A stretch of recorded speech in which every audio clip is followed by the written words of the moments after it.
chapitre 6. Ephésiens mokapona motoba. Le verset 12 à 18. Talatala zomi na mibale kino na zomi na mwambe. Ce sont des choses que vous connaissez.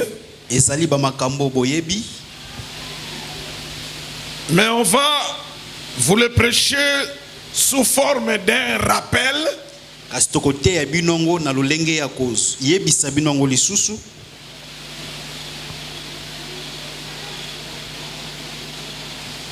Enfin, d'augmenter votre foi. Natina ya kokolisa lisusu kondima na bino. Et que vous puissiez vivre la victoire dans vos vies. Le thème que nous allons commencer ce matin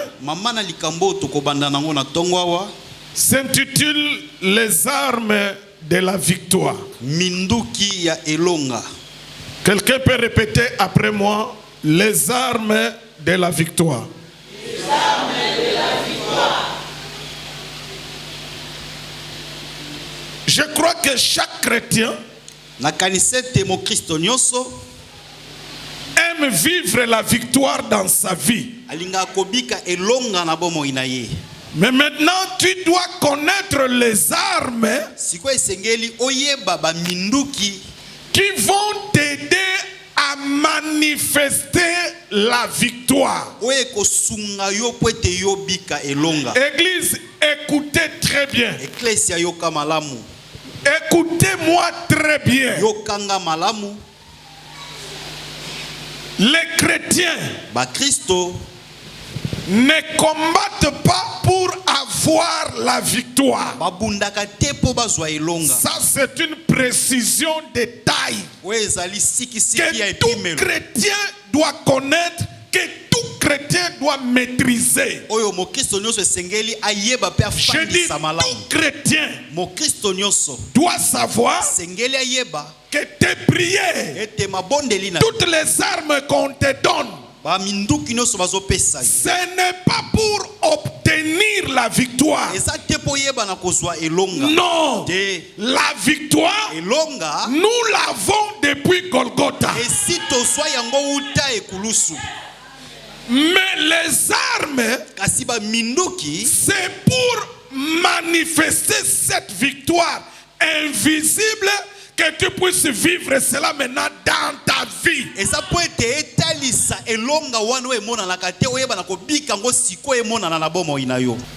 Lisons Ephésiens 6, verset 12 à 18. Totangi Ephésiens 6, talatala na zomi na mibale kino na zomi na mwambe. Car nous n'avons pas à lutter contre la chair et le sang, mais contre les dominations, contre les autorités, contre le prince de ce monde des ténèbres, contre les esprits méchants dans le lieu céleste. C'est pourquoi prenez toutes les armes de Dieu. Prenez toutes les armes de Dieu. Frère, toi tu prépares déjà 2 Corinthiens. Il y a 2 Corinthiens chapitre 6 verset 7. Tu prépares cela déjà. C'est pourquoi prenez toutes les armes de Dieu. Oui. Par les armes offensives et défensives de la justice. Par les armes offensives et défensives. Nous rentrons dans Éphésiens afin de pouvoir résister dans les mauvais jours.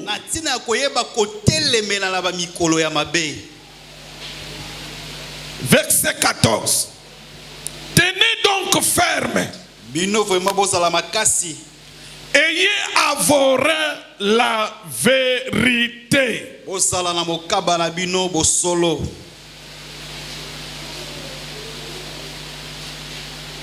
Tenez donc ferme Ayez à vos reins la vérité pour ceinture.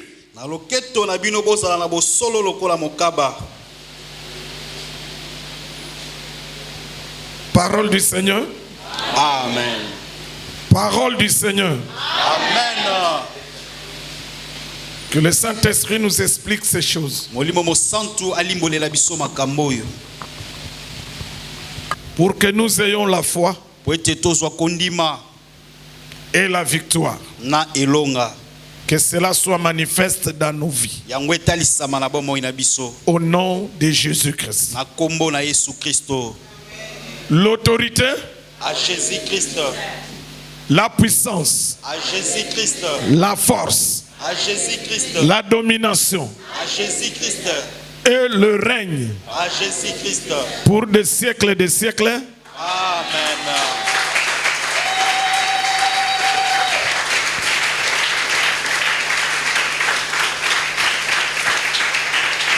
Que la paix du Seigneur soit avec vous. Mettez-vous.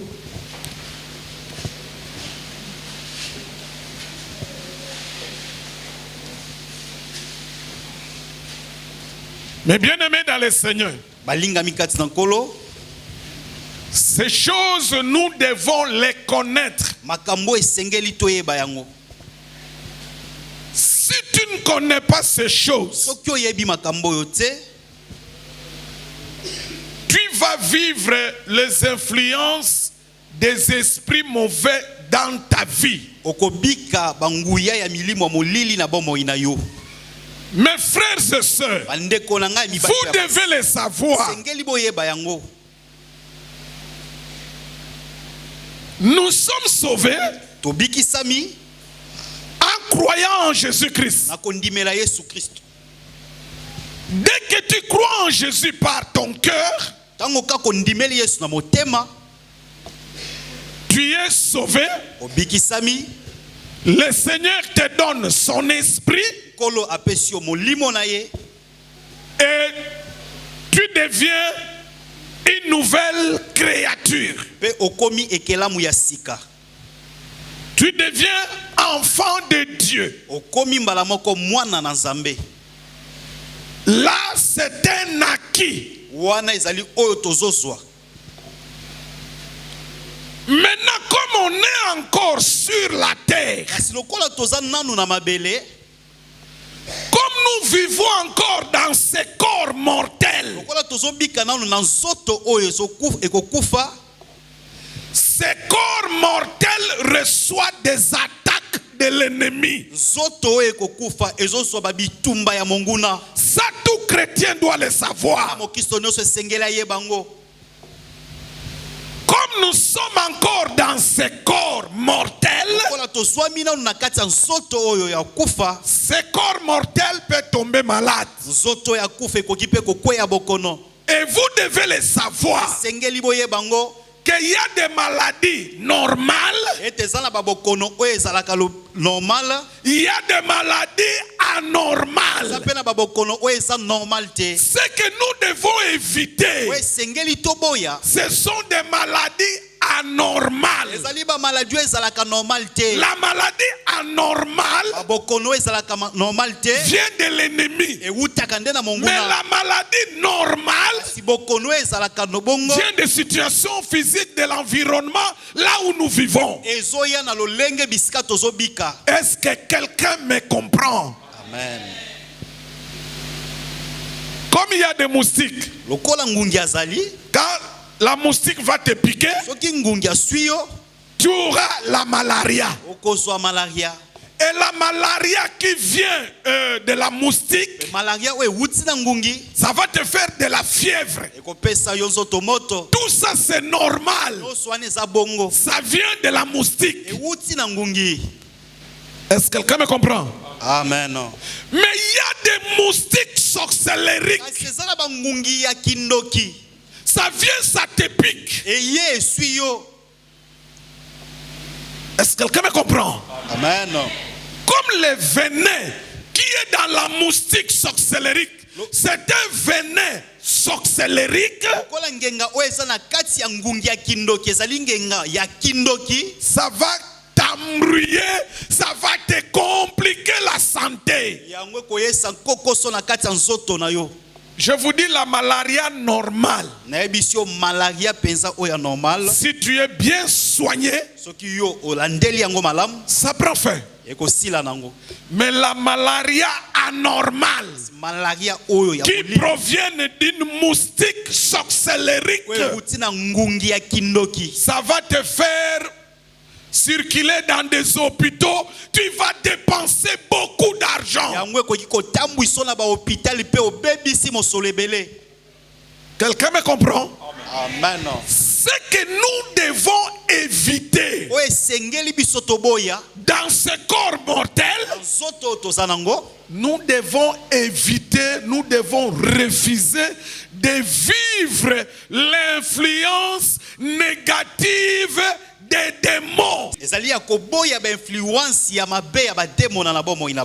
Je vous dis la vérité. Il y a des influences démoniaques. Il y a des influences sorcelleriques. Si tu ne fais pas attention, tu vas commencer à agir. Tu crois que c'est toi, mais pourtant c'est de l'influence des esprits mauvais.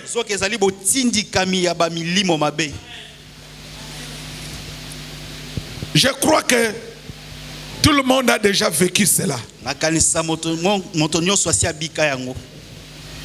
C'est pourquoi,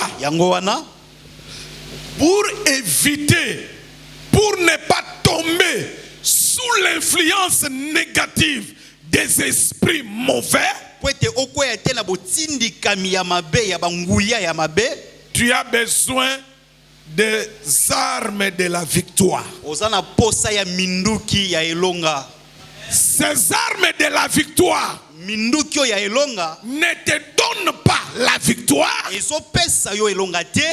te donnent pas la victoire, mais ça manifeste la victoire.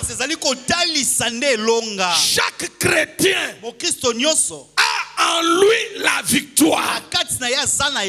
Chaque chrétien, dès que tu deviens enfant de Dieu, tu as en toi la victoire de Golgotha. Mais maintenant, il faut que cela soit manifeste.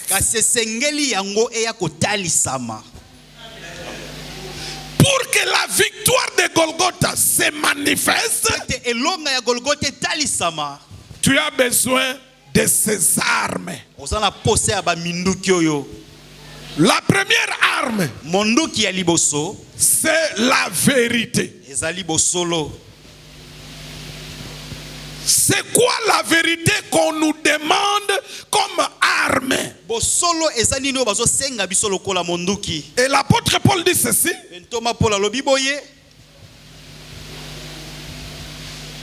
comme la ceinture est pour les reins,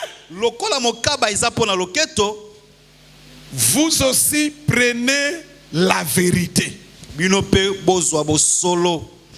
Vous savez que si tu portes le pantalon et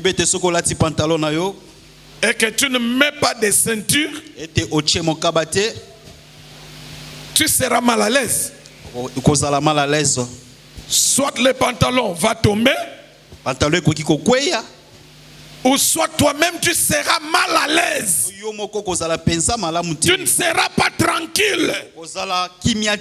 Donc la ceinture, écoutez, la ceinture, c'est pour stabiliser l'habillement. Quelqu'un me comprend? Donc tu dois comprendre d'abord la ceinture.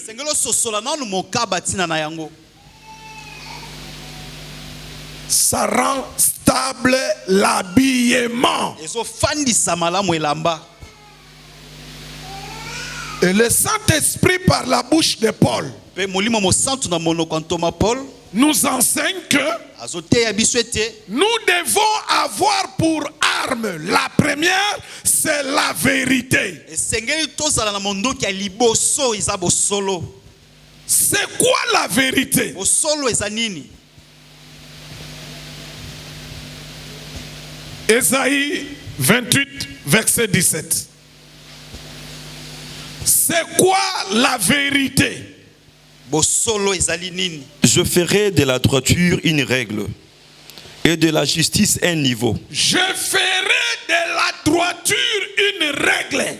Nakosala na droiture ezali mobeko. Tu nous prépares le texte qui vient après Ésaïe 28.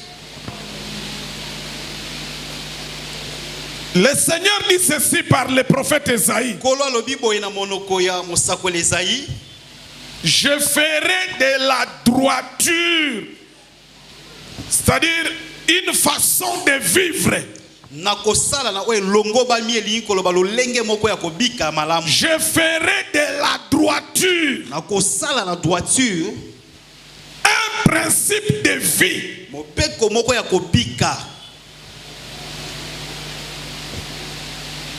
On nous lit Psaume 25, le verset 21. Que l'innocence et la droiture me protègent. Écoutez. Yoka. Que l'innocence et la droiture me protègent. On nous lit le texte qui vient encore après. Que l'innocence et la droiture me protègent. Nous avons dit ceci. Parmi les armes qui manifestent la victoire, la première arme c'est la vérité. Et maintenant, dans les armes, nous avons les armes défensives. Nous avons les armes offensives. Quelqu'un me comprend? Si tu ne connais pas ces choses, tu vas commencer à vivre l'influence négative des esprits mauvais dans ta vie et dans ta famille.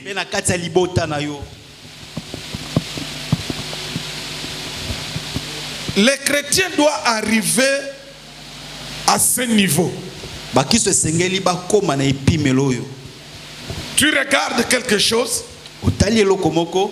tu te dis toi-même, tu discernes, tu dis ça c'est normal. Ça c'est pas normal. Si les chrétiens arrivent à ce niveau-là, à ce niveau de discernement, vous allez éviter beaucoup de situations dans votre vie. Quelqu'un me comprend? Amen. Parmi les armes offensives et défensives,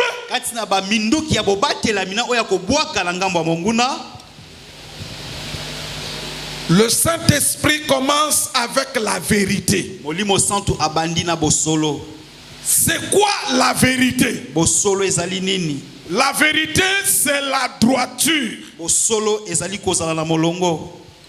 C'est quoi la droiture? C'est avoir de l'honnêteté. C'est être quelqu'un qui est sincère dans ce que tu fais. Vous savez que les défauts de plusieurs chrétiens dans le monde, beaucoup de chrétiens ne sont pas droits. Beaucoup de chrétiens ne sont pas honnêtes. Oh, David dit que la droiture puisse me protéger. Si tu n'as pas de la droiture, sache que déjà dans les combats, tu as un problème. Tu manques une arme. Quelqu'un me comprend? Amen. Écoute ce que Psaume 27 nous dit. Verset 11. Conduis-moi dans le sentier de la droiture. Conduis-moi dans le chantier de la droiture. C'est-à-dire David demande à Dieu et que Dieu puisse les conduire dans le chemin de l'honnêteté. David demande l'honnêteté. Pourquoi? Pourquoi David demande l'honnêteté? Il dit à cause de qui? De mes ennemis. À cause de mes ennemis. C'est-à-dire, si un chrétien manque l'honnêteté, si un chrétien manque la droiture, tu as ouvert une porte à tes ennemis pour t'avoir. C'est ce que beaucoup de chrétiens oublient. Beaucoup de chrétiens sont malhonnêtes. Dès que tu es malhonnête, tu as ouvert une grande porte pour que les esprits mauvais entrent dans ta vie. Est-ce que vous me comprenez? Amen.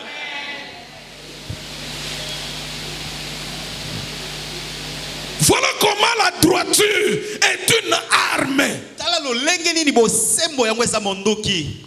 Premièrement, c'est une arme défensive.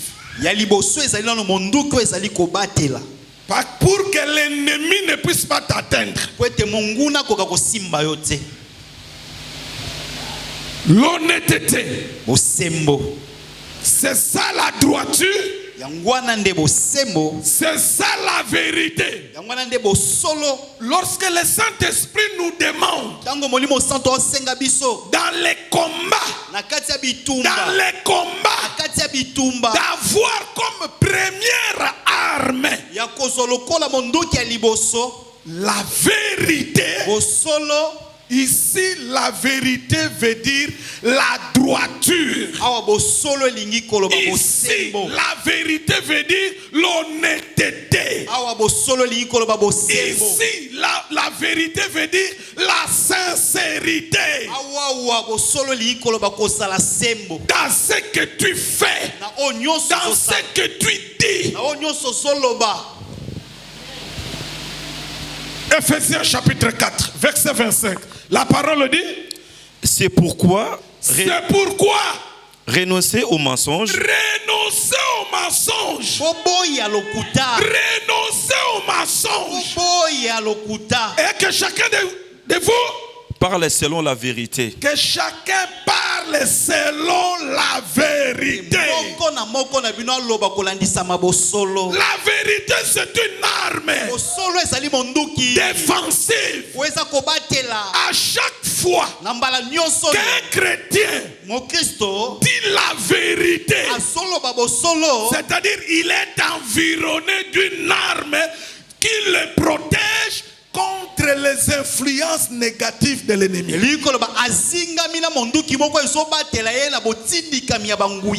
Pourquoi l'ennemi vous attaque? Pourquoi vous vivez des influences négatives dans vos vies? Pourquoi les esprits vous influencent? C'est parce que dans vos vies il y a le mensonge. Celui qui vit selon la vérité, la vérité devient une arme qui le protège contre les ennemis.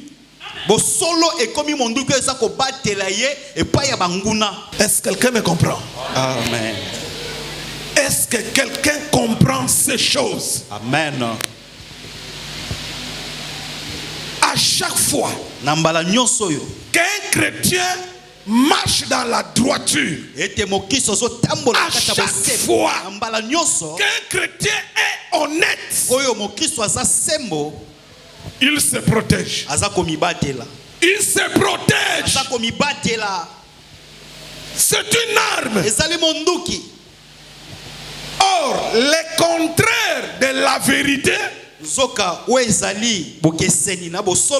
c'est le mensonge. C'est la fausseté. C'est-à-dire, si dans ta bouche, si dans ton cœur, il n'y a pas de vérité, il n'y a pas de droiture, c'est que dans ton cœur, il y a de la fausseté. Écoutez ce que Salomon dit, écoutez ce que David dit. David dit d'abord, psaume 119. Écoutez ce que David dit, après on va nous lire ce que Salomon dit dans Proverbe 30, verset 8. Éloigne de moi la voix du mensonge. Écoute ce que David dit. Il dit, éloigne de moi. Éloigne de moi la voix du mensonge. L'apôtre Paul a dit, renoncez au mensonge.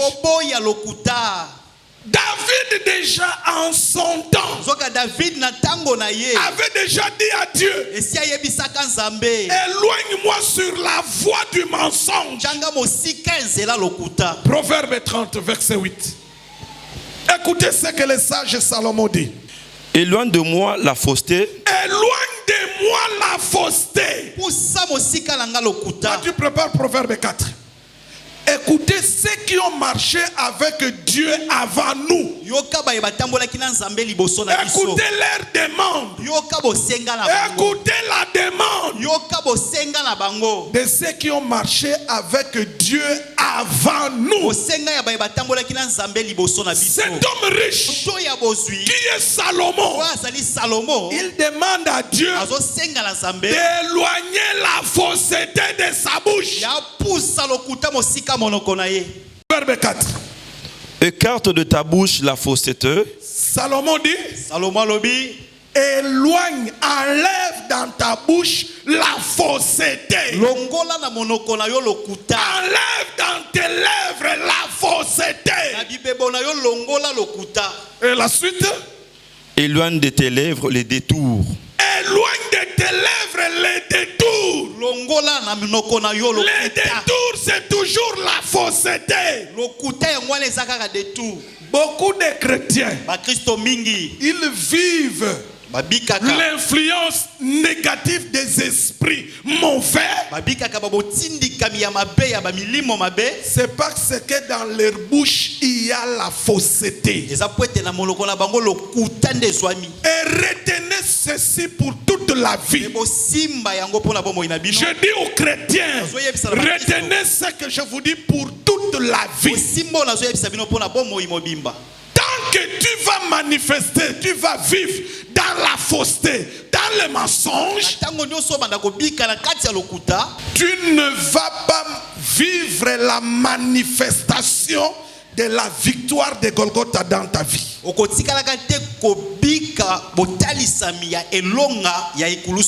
vivre, pour manifester la victoire de Golgotha qui est en toi, pour que tu la manifestes, il faut une arme qui est la droiture. Je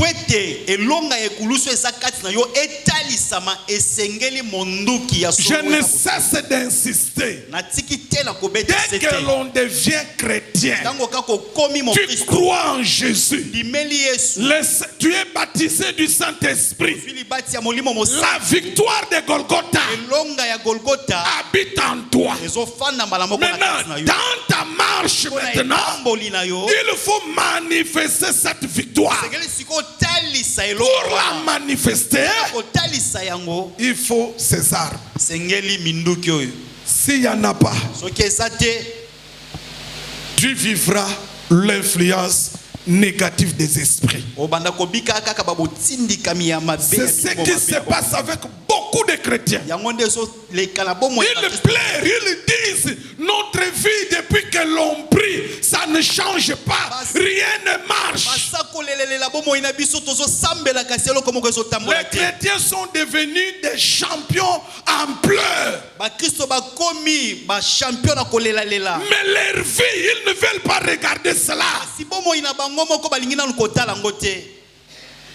Pour remporter une médaille, pour remporter, soulever une coupe, il faut faire le jeu selon les règles. On vient de vivre la francophonie chez nous ici. Les gens ont fait des jeux. Il y a eu des jeux qui se sont faits pour obtenir le médaille d'or, pour obtenir le médaille de bronze ou d'argent. Il faut d'abord faire le jeu en respectant le principe.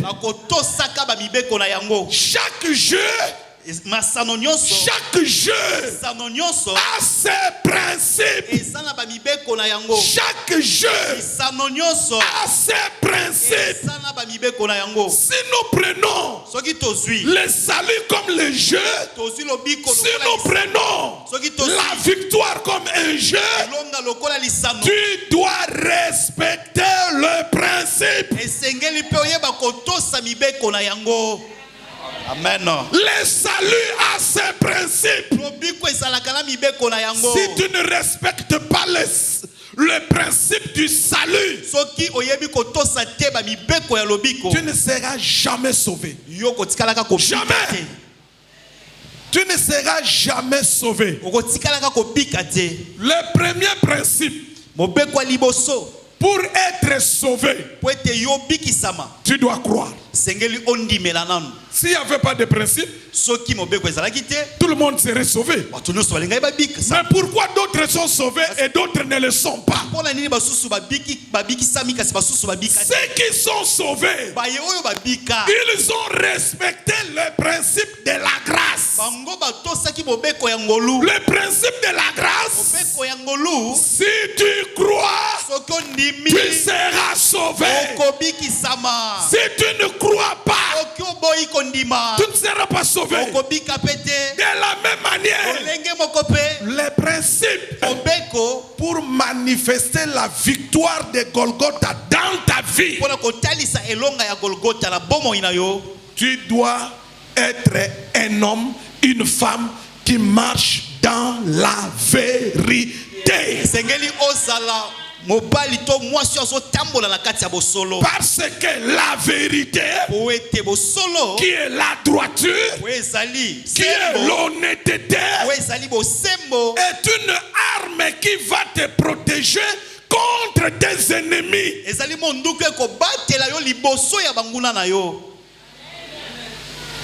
Mais malheureusement, les chrétiens ne disent pas la vérité. Les gens viennent dans l'église. Ils vivent dans la fausseté. Ils vivent dans les mensonges. Là où tu vois que tu te poses la question, mais pourquoi il a menti? Je me pose, je dis, pourquoi ce frère ici, cette sœur ici, pourquoi a-t-elle menti?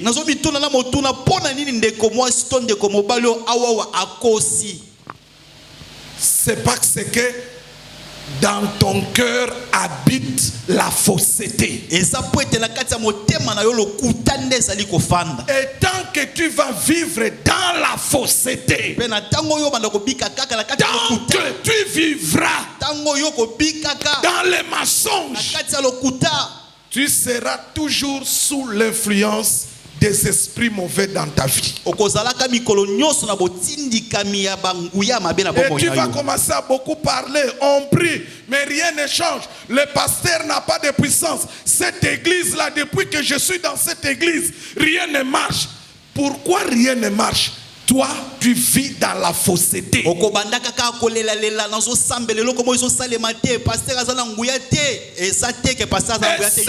ce qui est bizarre, ce qui est compliqué, ce qui est étonnant, ce ne sont que ceux qui vivent dans la fausseté qui réclament. Tu marches dans le péché, mais tu réclames la victoire. Tu crois que Dieu est ton ami comme ça, avec qui tu peux blaguer? Non, Dieu reste Dieu. C'est pourquoi il a le titre du Seigneur. Le Seigneur veut dire le chef. Chef veut dire celui à qui vous devez obéir. Obéissez au principe. Obéissez au principe de la grâce. Obéissez au principe de la victoire. Vous allez vivre la victoire. Amen. Tu es en train de vivre dans le péché de l'impudicité, de l'adultère. Surtout ces jours ici, beaucoup de gens vivent dans le péché du sexe. Ça commence dans la pensée, par des vidéos de porno,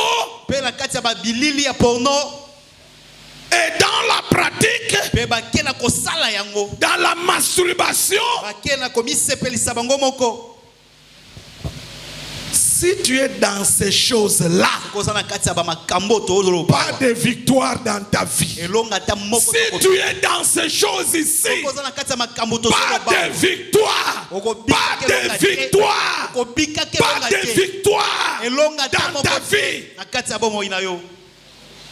Les mensonges, la fausseté affaiblit les chrétiens dans le combat. C'est parce que vous ne le voyez pas. Si tu es chrétien, tu vis dans la fausseté. Spirituellement, c'est comme une autorité politique qui se promène sans garde du corps.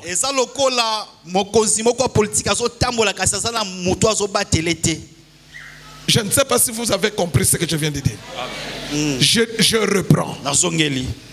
Si tu marches dans la fausseté, tout chrétien qui marche dans les mensonges, dans la malhonnêteté, tu es comme, spirituellement, tu es comme un homme politique, un ministre, un homme élevé dans la politique, mais qui n'a pas de garde du corps. Or, s'il y a une chose que les hommes élevés en politique aiment premièrement, c'est d'avoir une ceinture de sécurité.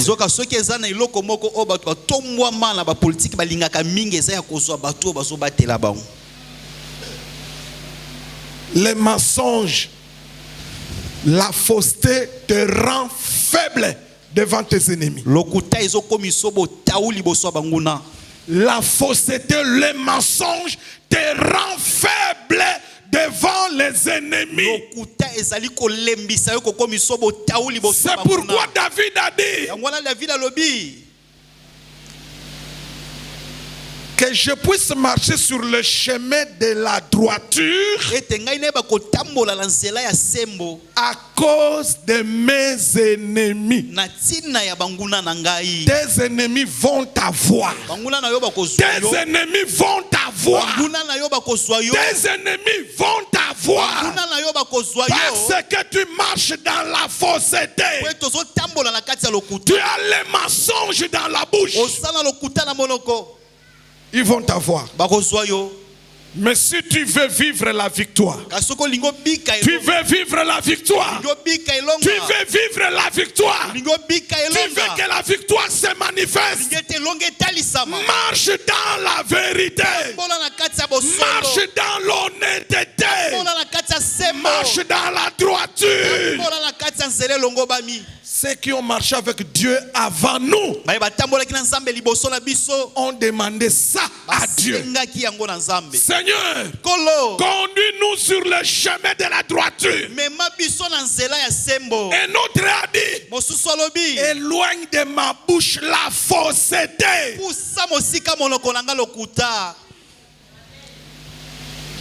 Voilà la première arme qui va t'aider à manifester la victoire. La première arme qui va t'aider à manifester la victoire de Golgotha dans ta vie. Cette première arme s'appelle la vérité veut dire, la vérité c'est quoi? C'est la droite. La droiture veut dire marcher dans l'honneur. Que Dieu bénisse sa parole. Amen, amen, amen, amen, amen, amen.